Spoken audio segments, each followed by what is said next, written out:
Hello everyone! Samahan niyo akong magluto ng ampalaya with shrimp and tocino. Ito ang mga sangkap na aking gagamitin. Ampalaya, kamatis, tocino, itlog, pasayan, at saka bawang, sibuyas, at luya.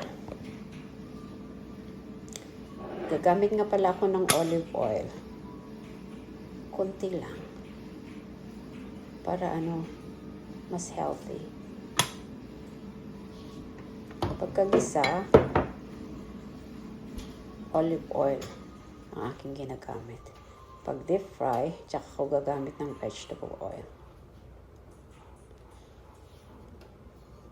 Para mas healthy.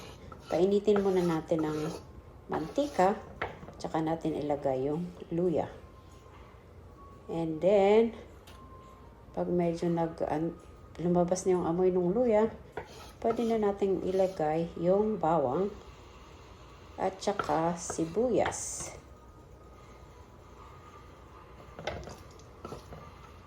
Tapos hayaan natin mag-brown para lumabas yung bango. Kasi pag hindi siya nag-brown, hindi masyadong mabango.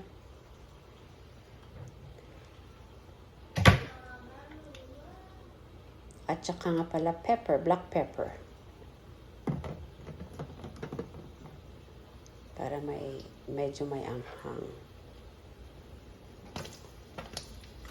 Ito nga palang gamit kong ampalaya ay binigay ng kapitbahay kong Vietnamese. Galing daw to ng Vietnam. Pero tinanim niya sa kanyang garden. Palagi siya nagbibigay kaya may supply ako ng ampalaya. Kasi maraming bunga yung tanim niya.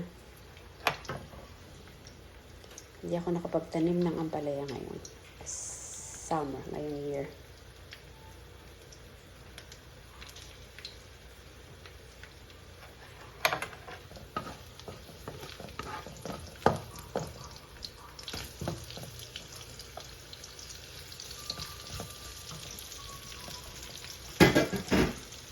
Tayo natin mag-brown.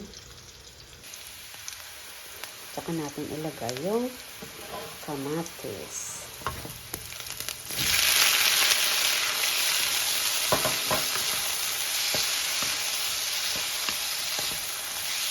Pagka lumabas na yung juice ng kamatis, pwede na natin isunod yung ampalaya.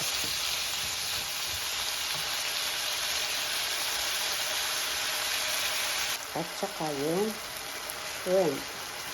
Pwedeng pagsabayin yun kasi yung shrimp is madaling maluto. Hindi ako magtatakip para hindi mag-brown yung kulay ng ampalaya.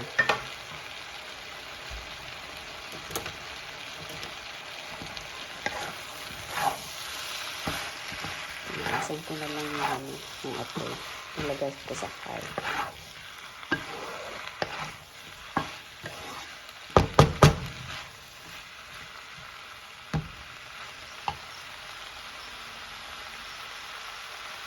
Pag luto na yung shrimp, pwede na natin ilagay yung tocino. Ginamit kong tocino this time ay Viva brand. Hindi siya masyadong pula. Hindi ko alam kung bakit. Pero masarap din. Niluto ko na kanina. Nauna ko pinirito. Saka ko hiwa para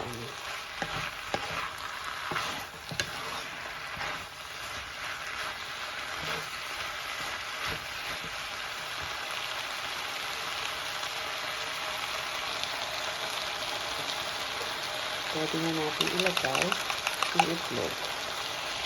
So na evenly distributed yung itlog.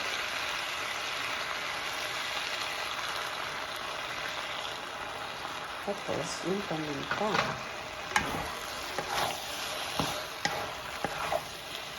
Bahala na kayo mag-measure.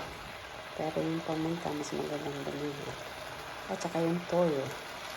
Yung toyo, konti lang nilagay ko. Kasi hindi ako masyado sa maalat. Kasi ang maalat, number 1 cause yan ng high blood pressure. Pero yung paminta, maganda siya sa katawan. Kasi nakakagyan ng fat, ng cholesterol. Parang yung silido. Pagmangka. Ito na yung final na outcome. Salamat!